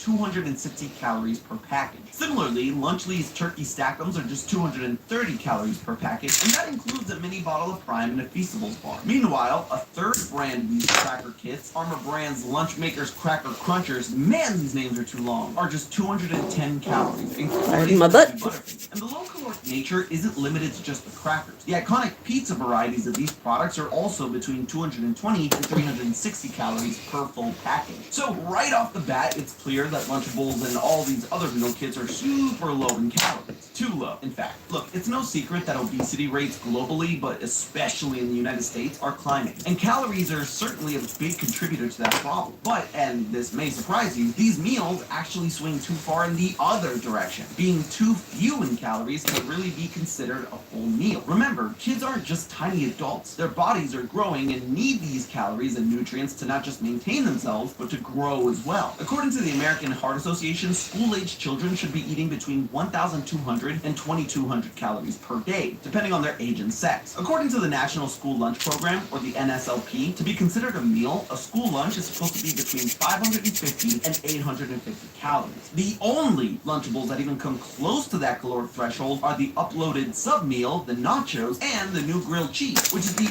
only one that actually bare minimum threshold for a kid in K-5. But the point remains the same. For a kid in, say, the 6th grade to meet the minimum caloric requirement for a lunch, they'd have to eat around 2.3 times the amount of cracker stackers, which, while that sounds delicious, also comes with 2.3 times the other macros. Speaking of which, calories aren't the only thing that determines whether a food may be healthy, though. Because while the calorie count in a Lunchable may be low, that's not true of everything in there. Starting with the good, a Lunchable's turkey and cheddar cracker stacker does come with a fairly impressive 13 grams of protein in that calorically small package. For context, a child between the ages of 9 and 13 should be eating around 34 grams of protein per day, while teenagers in the awkward thrusts of puberty should be eating around 46 to 52 grams. That means that a Lunchable's cracker stacker, despite its pitiful calorie count, does provide around a quarter of the protein an average growing teenager needs in a given day. And, in case you're wondering, Lunchly's equivalent comes in at a lower 11 grams of protein. But what they lack in protein, they make up for in more things. Why, would you think I was gonna say? But turning back to packaging and other macronutrients, let's look at the fats found in a Lunchable. Despite fat's bad reputation, our bodies do need some fat in order to carry out our daily functions. Fat is used as an energy source, just like sugar. And we also need fats in our diets to absorb some of our fat-soluble vitamins, like vitamins K, A, D, and E. But, obviously, too much fat in your diet can increase your risk of a whole smorgasbord of problems, including obesity, coronary heart disease, and even some cancers. And taking another look at both Lunchables and Lunchly, fat is very much on the menu. The nachos, crackers, and pizza for both brands contain between 12 and 21 grams of fat, with between a third to a whole half of that being saturated fat. You may remember from our Macadamia Nuts episode that I briefly took residence in Matt's pantry, but you may also remember that we spoke quite a bit about all the different types of fats. TLDW, saturated fats, and trans fats are considered the bad type that you should avoid. The saturated and saturated fats comes from them containing more hydrogens than an unsaturated fat. In other words, they are saturated with them. But the reason that saturated fats are so problematic is because they increase the LDL, or bad cholesterol, in your blood, and therefore increase your risk of heart disease.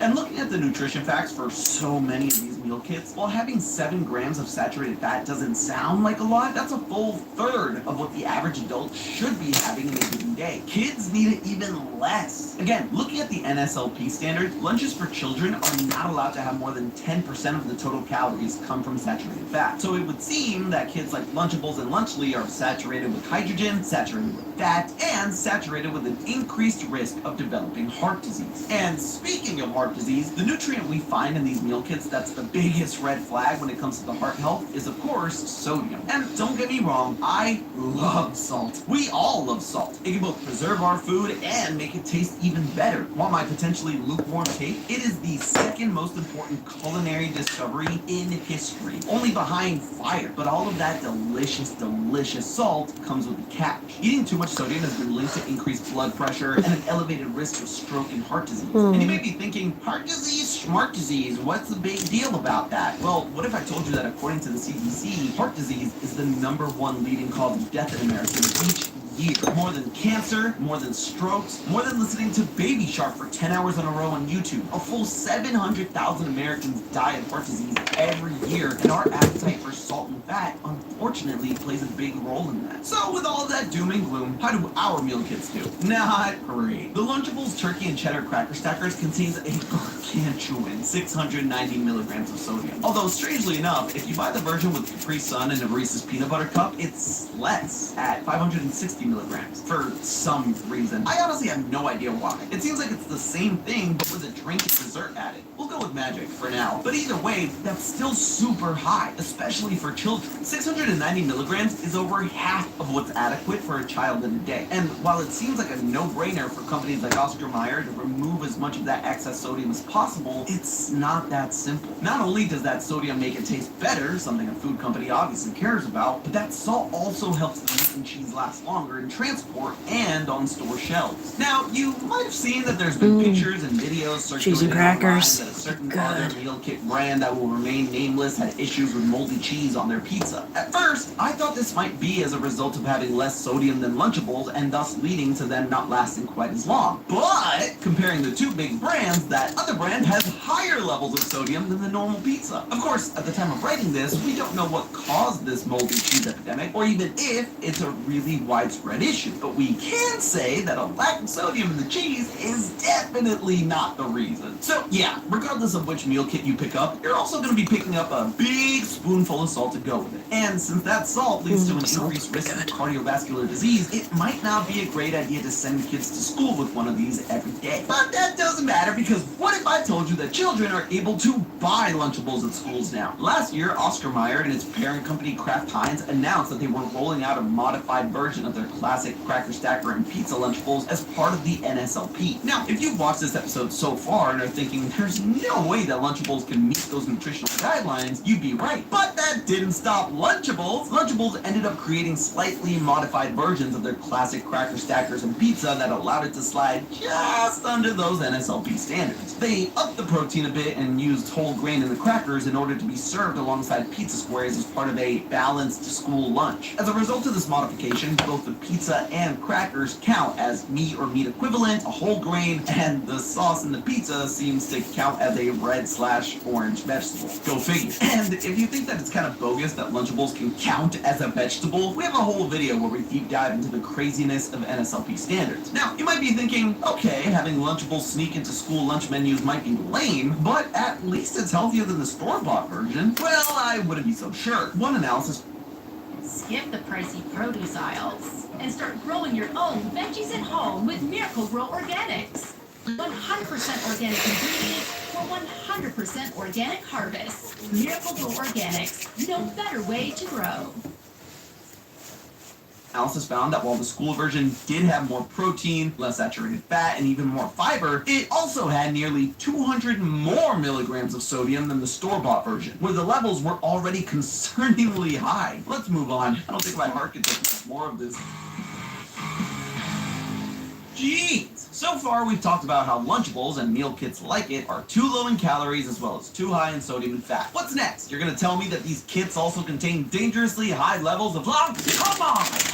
Yep, according to Consumer Reports, they found that Lunchables and other kits like it contained concerningly high levels of lead, the super dangerous neurotoxin, the same lead that is especially dangerous for children. In fact, lead in children is linked to damage to the brain and nervous system, slowed growth and development, as well as learning and behavior problems. Countless studies over the years have shown a strong correlation between lead exposure as a kid and the incidence of violent crimes as an adult. So, how did Lunchables and the other kids do in their lead test? Well, considering I'm talking about it now, I think you know, not good. Also, I'd note that lunchmeat wasn't included in the study. Alright, how many do we got left? The test found that Cracker had 74% maximum allowable dose level of lead as defined by the state of California. Now, if you know anything about California, you know that they tend to be pretty strict when it comes to regulations. So being below Okay, I that got one big one. isn't too bad. But do you know what Santi's maximum allowable dose of lead Got is? one in small. my food? 0. Yeah, 74% is less than 100%, but I don't want coming from 250 calories worth of cheese and crackers. By the way, the pizza varieties didn't fare much better, having lead levels of 73% and 69%. Did I lose Nice, the but yeah, top? not nice. And so you might be asking I probably yourself, did. how is it possible for all of this excess salt, fat, and even lead to get in our food supply? Well, it all comes down to how they're processed.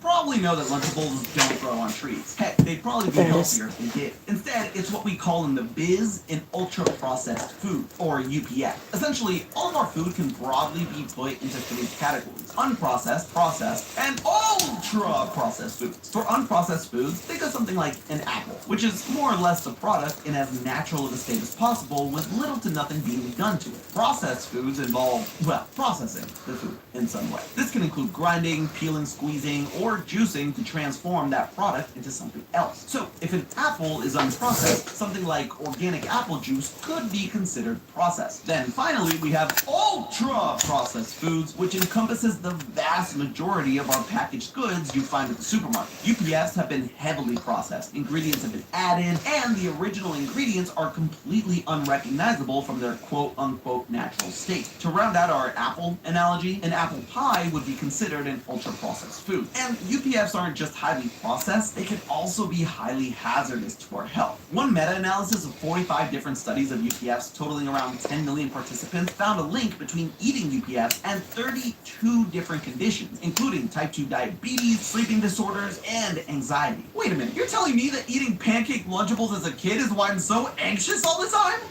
All joking aside, in general, UPFs, while delicious, come with, on average, higher levels of fat, sugar, sodium, and other chemicals. And sometimes these processes can also cause some unintended ingredients like lead and plastics to sneak in there as well. That's not to say that the ultra-processed foods always mean unhealthy, but 9 times out of 10, if it's ultra-processed like our meal kits we've been talking about today, it's gonna contain higher levels of all that stuff that slowly takes a toll on our health, especially for kids. Isn't that sexy?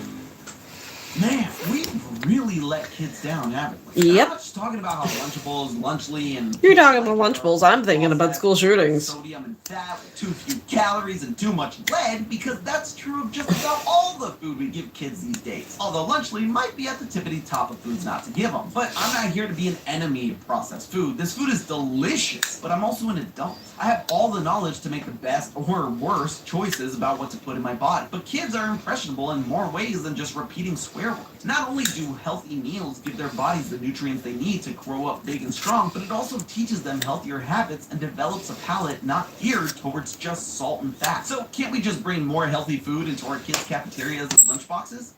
Not always so simple. I mean, let's take a look at just in-school lunches. School cafeterias have so many competing forces that it makes it so hard to make lunchtime even possible, let alone healthy. Schools have to feed hundreds or even thousands of kids lunch and oftentimes breakfast every single day. So time is at a premium. Also, here in the US, the amount of money the federal government gives to schools to help feed kids is comically small. After accounting for labor and equipment costs, the average school has just $1.25 per meal to feed kids. Yeah, try making a quick and healthy meal for thousands of kids on that sort of budget. It's damn near impossible.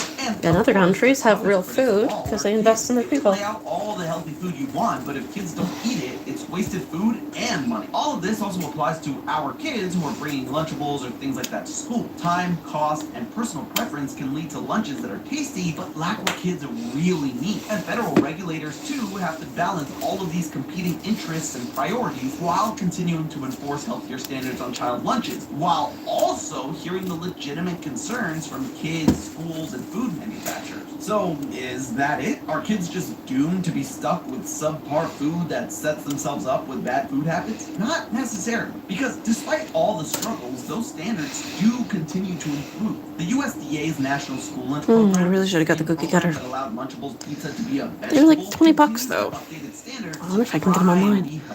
Recently, they updated the guidelines for how much sodium can be in school lunches by around 10%. It's not as much as the USDA originally wanted to slash them by, but progress is progress. The NSLP is also phasing in limits on added sugars, limits on sugary cereals and yogurts, as well as standards for what nutrients milk places need to have to contribute all things that consider a step in the right direction. And there's a way for you to make a difference. Because you know the standards are as high as ever? The general public knows way more about nutrition than we ever have before. There are a lot of things in place, like the nutrition factor label, that give us the tools to make smarter decisions about not just our food, but our kids as well. We talked about this bit when we did the Deadly Burger episode, but just looking at the nutrition facts label percent of your daily value can tell you a lot about whether a particular item is nutritious or not. Less than 5% of something's daily value is considered low, and over 20% is considered high. That right there can already be a quick and easy way to know, oh, this lunchmeat might be too high in sodium or fat or mold for what I or my very hypothetical child needs. And if you're looking for quick and healthy alternatives to these kind of meal kits, they do exist, just at a cost. Not a sponsor, but one company called Little Spoon offers what they call Lunchers. Essentially the same idea as Lunchables delivered straight to your door, but without a lot of the baggage we talked about today. While still low in calories, their pizza contains around a third less saturated fat and about half as much sodium. And as much as I love a Lunchables pizza, this image of Lunchers pizza looks way more appetizing. Of course, all that goodness comes at a cost to your wallet. A big one. Little Spoon Luncher starts at around $7.29 per meal. Compare that to Lunchables at a much more reasonable $1.87. But you don't need to give an arm and a leg to try and create healthy meals. If time is no issue, then creating your own meal kits at home, perfectly dialed to what you or your kid need, can be not only a fun way to keep up that nutritional game, but it can also teach fun meal prepping and health habits to your children that will stick with them longer than a cracker stacker. And speaking of which, what's the final ruling here on the I want a cracker stacker now. Are Lunchables, Lunchly, and other meal kits a disgusting product that should be removed from store shelves and never eaten again by mortals? Some of them. Would I recommend people, or especially children, eat Lunchables or Lunchly every day? God, no. But that's okay. Sometimes time or taste supersedes making the most optimal choice. Instead, it's about being as informed as possible so that you can make small changes that ultimately make you lunch able to improve yours or your kid's health. But hey, that's just a theory. A food theory. Bon appetit. And did you know that chicken noodle is not the thing you need when you're sick from school? Slurp that video on screen to watch me dissect Pulled my pork mom's bowl. miracle That's what cure you need with when you're one sick from big school. lie. And as always, I'll see you next week.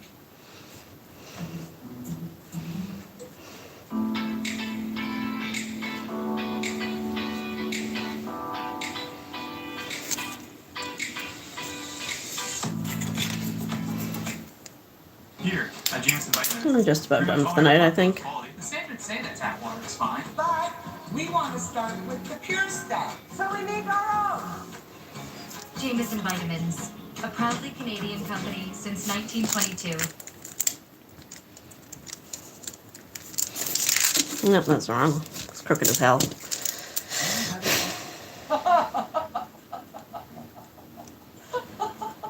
Next question. This guy right here, he's about to give up sugar for the next month. Spoiler alert, it's gonna change his life.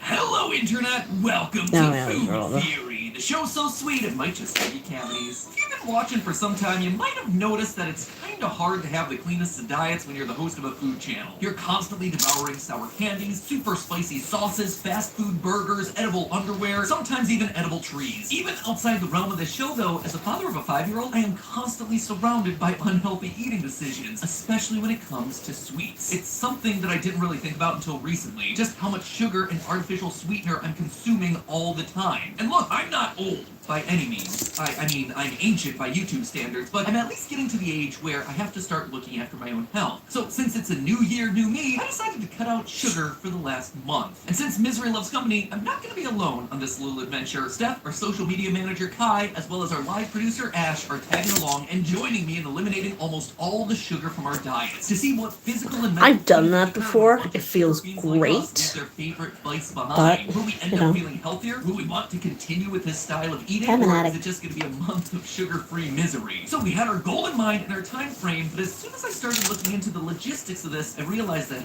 oh boy, sugar is a vague term. We all know by now that our bodies need sugar to function, namely in the form of glucose. But at the same time, we hear reports about sugar being this evil thing that'll leave us with no teeth and a weak heart. So do our bodies need something that's so bad for us, or is sugar not as evil as all the headlines make it out to be? Well, the answer lies somewhere in the middle. Now, pause right here. This is a very confusing topic because there's a lot of discussion about the best way to eat when it comes to talking about sugar. You've probably heard people refer to sugar in two groups, good sugars and bad sugars. And let me be totally clear about that. I'm not trying to assign any sort of moral value to the foods or sugars that you're consuming. These names have more to do with their long-term effects on the human body, because in excess, nothing is good for you. And everyone has different nutritional needs. No, in their it's not gonna diet. work. So for the It's purpose thin. of this video, we're going to be sticking with those two labels, since they're the ones you're most likely to hear about when you're out in the real world. That way you'll have the context behind these names and what they actually are, rather than just framing them as what you should eat and what you should never eat. That type of advice, not very helpful coming from me. So with all of that out of the way, I think we can unpause the video and continue with the episode. The sugars that you find in fruits, vegetables, and milk, those are known as good sugars. These sugars are in the cells of their respective foods. We're gonna go full These Cthulhu for also this. put in additional nutrients like fiber, which leaves your body's blood sugar to not I'm gonna use those guys because I need to get rid of them. sugar slower. Obviously, though, this is keeping in mind that everything is always dealt with in moderation. If you start eating your body's weight in strawberries every day, it's not going to end well for you. All the other sugars, But I like though, like the ones that you find in strawberries. donuts, syrups, even fruit juices, those are called free sugars. They're free because they're not inside the cells of the food,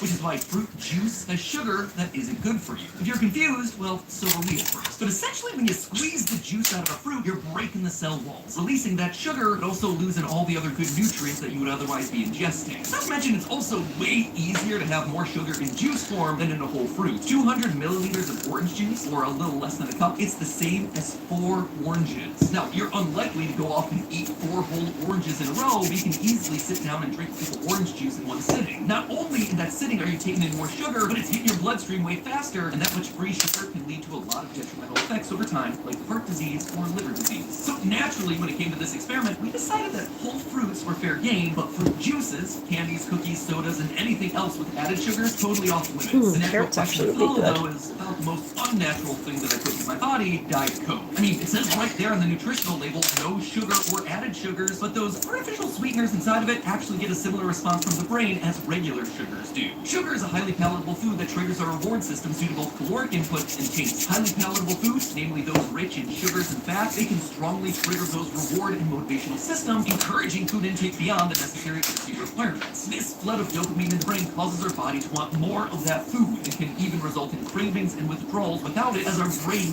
craves an additional hit of dopamine. Artificial sweeteners like aspartame, they're not just questionable for your health, they also trigger those same reward systems in a very similar way. Basically, while our body can tell the difference, our brains can't. So out the metaphorical window, all those artificial sweeteners go. Speaking of our bodies being down, we also realize that other simple carbohydrates like flour, rice, or rice flour, they also tend to act similarly in the body. This is because things like flour contain chains of simple sugars, which are really just glorified carbs. So when they're absorbed by our bodies, our blood sugar spikes in the exact same way, leading to the exact same reactions by our pancreas to release insulin to bring that blood sugar down. The reason this is a bad thing is because over time our body can develop a resistance to its own insulin, which in turn can lead to things like type 2 diabetes. Cutting these sugars out meant cutting out things like pastas, certain breads, cereals, waffles, pancakes. The list here goes on and on and on. Before even starting the experiment, it seemed almost impossible to truly eliminate all sugars from our diet. We all had to become experts at reading nutrition labels and ingredient lists up and down and sideways to make sure that nothing we bought or ate contained any sort of sugar. And friends, I feel compelled to say this right now because what we got ourselves into isn't exactly the brightest idea. It's what's known as a crash diet. And I can't say this enough, but please do not go taking these sorts of extreme diets on your own. Any significant change in what you're consuming on a regular basis is something that you should probably double check with a doctor or some other expert. Us though, we dumb YouTubers, we just jumped right in. And the consequences are what you're about to witness. So without any further ado, let's just dive into it because the results were astounding. Not just how we felt by the end of it, but how it permanently ruined dessert for all of us. I want fruit right now. I want fruit. I know, it's hard to trying to tell you something? Sunlight and water can't satisfy your garden's hunger, so feed them Miracle Grow and see the difference. Satisfy your garden's hunger with Miracle Grow. Right off the bat, I gotta say, even though I knew that this month was gonna be pretty hard on me, I knew I was in good company with Steph. Do I have a sweet tooth? Are you kidding? Sugar, I think, if I had to estimate, it's like 80% of my diet. Ash, too, very proud of their sugar addiction. I am like a little sugar fiend. It just goes all throughout my veins. I am completely driven by sugar. Yeah, it's not good. Honestly, it seemed like Kai was the only one not insanely addicted like the rest of us. I don't always crave sugar constantly. At least that makes one of us. Kai was It's also not working. alone in her sweet treat stage, if you could even call it that. My go-to sweet treat is an unfrosted blueberry Pop-Tart toasted with a little bit of butter. I will die on the hill of a toasted unfrosted Pop-Tart with butter on it. I see you shaking your head, Josiah. It's S tier. Yeah, you're gonna be all alone on that one there, Kai. But overall, despite some reservations, we were all excited to start the journey and see how long it would take us to start feeling withdrawal symptoms. And when I say withdrawal symptoms, that's exactly what they are, because our bodies do become addicted to sugar. It's not addictive in the same way as, say, like nicotine or other drugs, but over time, high sugar levels, like we get in the average American diet, can physically alter our brains and affect the levels of dopamine we're getting, making us crave more sugar. In other words, sugar literally changes our brain chemistry and turns us into zombies that crave less brain and more Skittles. Symptoms vary from person to person, but if you ever do want to cut out sugar, be prepared for things like anxiety, depressed mood, difficulty concentrating, fatigue, nausea, intense cravings, changes to your sleep patterns. When you say it like that, it makes it sound like the end of a commercial for a medicine. Let me tell ya, we got a fair number of those symptoms. I'm definitely like groggier throughout the day. I feel myself getting tired more throughout the day, but not as bad as I thought it was going to be. Maybe you guys something going on with those unfrosted toasted Pop-Tarts, because the rest of us, we definitely felt the symptoms coming on a bit stronger. I feel hungry. That's what I feel. I feel a little bit like I've gotten hit by a truck. She wasn't the only one. So last night I was laying down on my couch. Every bone in my body hurt. It hurt to breathe. I had chills and a fever. It felt like I was really, really sick. Before you start wondering if Ash had the flu or something else, no. They actually went to see the doctor and it wasn't COVID or the flu. It was actually the lack of sugar. What Ash was experiencing was something called keto flu, or the carb flu, named after the trendy keto diets. We were all shocked by the fact that this even existed as a thing, but basically when you cut out virtually all the carbs from your diet, your body goes into a state of ketosis, where it begins to burn fat instead of the glucose that it's no longer getting. What happens to some people during this process is they're going to feel a different type of withdrawal than what I mentioned before. This one closely mimics the symptoms of flu: stomach aches, nausea, soreness, dizziness, and brain fog. And Ash was definitely feeling all of those. My back, my hips, my legs, my head, everything is killing me and is super painful, and I would love to curl up in a ball on my bed and honk out. But maybe the worst part of it all, this is just the beginning. Honestly, once we got past the first few days, it did get a bit easier. I say a bit because not only did Santi have me quitting sugar, but Amy over on Style Theory had me quitting caffeine for the first 2 weeks of the experiment as well. All the joy that I could potentially have had in my life just poof. I miss flavor in the things that I drink.